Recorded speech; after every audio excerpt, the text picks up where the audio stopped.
people, you know what time it is. Podcast number 19. Shout out to the sponsors. Listen, we're the back. DrumCoaches.com. We are back. Period. I can't do this today. Bro, Listen, welcome to the Drum Code Podcast. I can't do Last this. week, I didn't have my drops. Thank God. I promised y'all I was bringing them back. Here they are. Listen, one time for the drops. Give it up for the drops.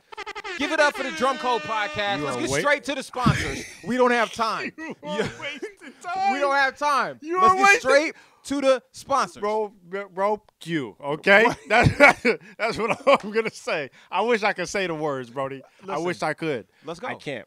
get straight to Let's We right there. DrumCoaches.com. You know what it is. Pay once, become a member forever. Over 250 lessons. Period. Everything we're about to mention about the sponsors is all in the description box, but we're going to say it anyway. TheShedCamp.com. Pay once and download the videos forever to your laptop or computer, not to your phone or mobile device. Yep. And then, of course, DrumTrax app. You know what it is. Stream all music for free. Because you know what it is.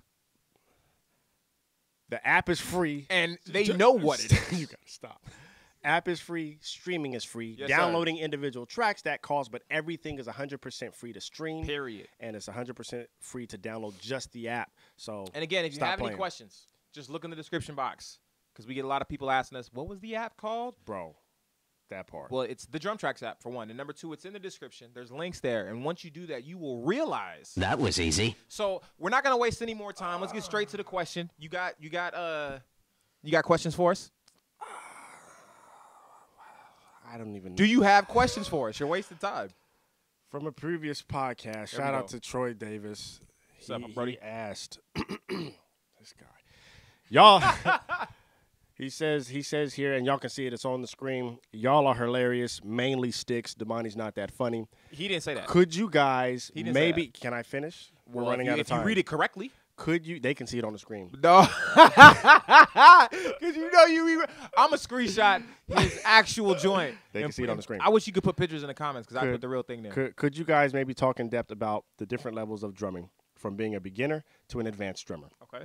Once you have a good number of tricks up your sleeve involving groove, chops, versatility, and dynamics, how much better can you get?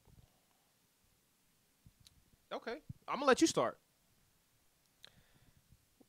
Okay, well, on that note, what I can say is in my years of teaching, I've learned that there's actually 3 different levels to the 3 different levels. So it's not just beginner, intermediate, and advanced. That Each part. level has 3. So There's levels to the levels. That's what you're saying. Yeah, okay. I'm just breaking it down in layman's terms. You asked me to I'm go. backing you Don't up. back me up. Let me say what I I'ma say, back and you then up. then Listen. you go. Go ahead. So you I'm have with you have the beginner. Uh-huh. You have the intermediate beginner, still Yes, a sir. beginner, Yes, but he's sir. a little bit better than the beginner. Talk to him. Then you have an advanced beginner. They ain't ready. Then after that, then you move to just the beginner intermediate. So there's 3 levels in the intermediate: beginner, Yep. intermediate, and advanced intermediate. You're not getting no help, Bishop. And then of course, and of course for the advanced level, there's those same 3. They not talking the to you. beginner advance, the intermediate advance, and the advanced advance. And Come on. it is hard to tell the difference because you'll get a player or a person come in and play some things that you're like, oh man, he dope, he raw. It's like he ain't really advanced though. He's an advanced beginner or an advanced intermediate, but he's not advanced. You know what I mean? And so I mean it is subjective. My level of advanced is Dave Weckl, Dennis Chambers, Eric Moore, Tony Williams, Ronald Bruner, Mason Goudry, yeah. Mike Mitchell. Like that's Yeah, advanced. yeah, yeah. You know, all the top people that we look up to, and then of course I'm not up there, so I consider Not even close. I'll punch you in the throat. I consider my man. He's wasting time. Oh my goodness, go I ahead. consider myself an advanced intermediate drummer. I think I'm intermediate myself. So those are the 3 levels. To each level, that's the first thing you must understand. And the second question you said, I forgot it actually. What was his second question was, is there? Oh, can you keep? Once you get to a certain level, is there anywhere else to go? Can you get any better? In my opinion, I think it's what you can do is you can create your own sound to where it's often hard to duplicate. That's one thing I notice about the really advanced drummers, like Chris Dave. The way he plays, I haven't heard anybody play like him. at all. I've heard Spanky do some of the off-time stuff, but in that, Spank has his own sound. You know what I mean? So once you get to that level, what you can do, maybe you may not take the ceiling higher, but it becomes different. Whereas, like, those are two great players, but they sound completely different. So, but that's what I think it's really about completely. When you start dealing with music, we're dealing with art, period. That part. That's what it is. Art is subjective. I could think something's beautiful and amazing that you think is terrible and disgusting, and you can't believe that this thing was ever made or how anyone sees the value in it. Wow. But no, it's true though. That's how far the extremes could be apart on the perception of. That's why they say beauty is in the eye of the beholder. But I thought it was booty was in the eye of the beholder. But I digress. You definitely digress. My goodness, I definitely was not prepared. But got to stay away from that alto section. You know what I mean? Jesus Christ, Brody. What's wrong with you? Go ahead. Go ahead. So anyway, it's about art, right? So I feel like, first of all, you were giving your levels of what great is or what good is, or the 3 levels to the levels or whatever the case is. I think even the people that we consider really, really, really great, majority of them are not all masters at everything. Correct. I don't think anybody is. So I think that when you have to decide what are you talking about being great at? Well, being great at playing the drums, or well, okay, we can look at it that way, or we can look at it in terms of being great at playing music or what styles of music. But what happens is there are a set of skills on the drums, if you're talking about drums or any instrument, that you want to become proficient at in order to execute different styles of music, right? So if you're playing pop music or funk music, let's take funk music for example. There's a certain skill set, there's a certain set of skills that you want to master. And that's not always speed. It's not always chops. That in this genre, you see what I'm saying? And so when you look at it that way, you have the set of skills in this genre that can cause you to be a master, because I'm telling you, Buddy Rich was a master drummer.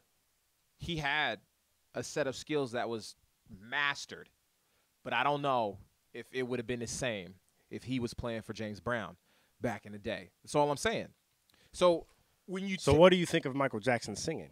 First of all, because I definitely want to clear this up. Michael Jackson. You hate his singing. He is a legend. You didn't answer the question. Enough said.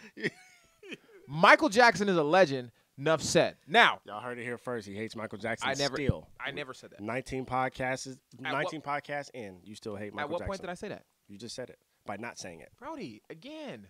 Why you being a dickhead for? Stop being a dickhead. Thank you. Now, as I continue answering the question, you have to start with what style of music we're talking about or what aspect of drumming we're talking about, because you can get all of the independence in the world. You can get all of the speed in the world. You can know all of the rudiments and how to apply them around the kit. And you have Brody, what's wrong with you? I'm in here answering the question. I think this is my last podcast. Good people. Because we're done. Brody, it's not over. That bad. Yeah, it's not that bad. You can finish the show. Okay, here we go. You can have all of these skills done, but what are you going to do with it? What art are you going to make with all of the tools that you have in your tool belt, right?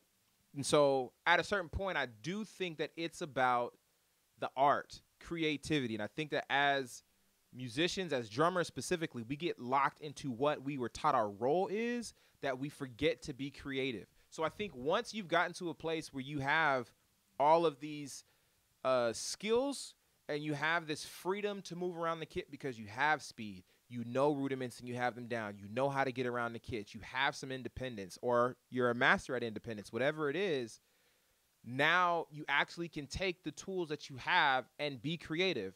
And the other thing is, you don't have to wait until you have all the tools to be creative. That part right there. You can create with whatever tools you have. Talk that talk. I'm just saying, like, you could have a full set of watercolor and all of the paints and the canvases and everything, or you can have a pencil and a piece of sketch paper and still make some great art. And so at the end of the day, that's what it's about to me. It's not just about what's good or not. We're judging who's good. That's all subjective based on opinions. I've heard people say things like Eric Moore is a terrible drummer, and I think those people are absolutely insane because I think Eric Moore is a phenomenal drummer, right? I've heard people say things about, oh, Dennis Chambers, he's not that. I mean, people have these opinions. But I think those people are crazy. That's my opinion. I play some videos of Justin Brown for drummers, and they're like, "Oh, nah, bro, you've lost your mind." But to us, these are amazing, amazing drummers. And then there's some guys like who's a drummer that people have gone back and forth about a lot? John Bonham, Blackwell, Neil Peart, Blackwell, John Bonham, all of them really. Yeah, a lot of people, like some people think that Neil Peart is a legendary drummer and that his stuff was incredibly amazing. And then there's a lot of people who are like, not my cup of tea. I don't really think he was great, type of thing. So it is subjective. It's just a matter of opinion. But what we're really trying to get at is when you talk about is there a level that you can't get to, listen, it's all about creativity and adding tools to your tool belt so that you can continue to create. But unfortunately, a lot of times as drummers, as musicians, we don't create. We just fall into a role of what we think we're supposed to do. And it makes sense because a lot of times we're doing it so we can get a job playing music that requires us to do a certain thing, which is cool. We got to work. But at the same time, don't forget that music is art, and we are here to create. And if you are a musician, you are an actual artist. And so you can be or should practice being creative as well as trying to get the skills that or add more tools to your tool belt. There you have it, good people. That's the end of the podcast. Listen. You actually finished. No, we don't got time. That's it. I'm not doing anything. We heading up out of here. Don't play no drops. We're out of time. The camera's going to cut off, and you know that. Just because good you said people, not we'll see you next week. Peace. Stop with the... Okay.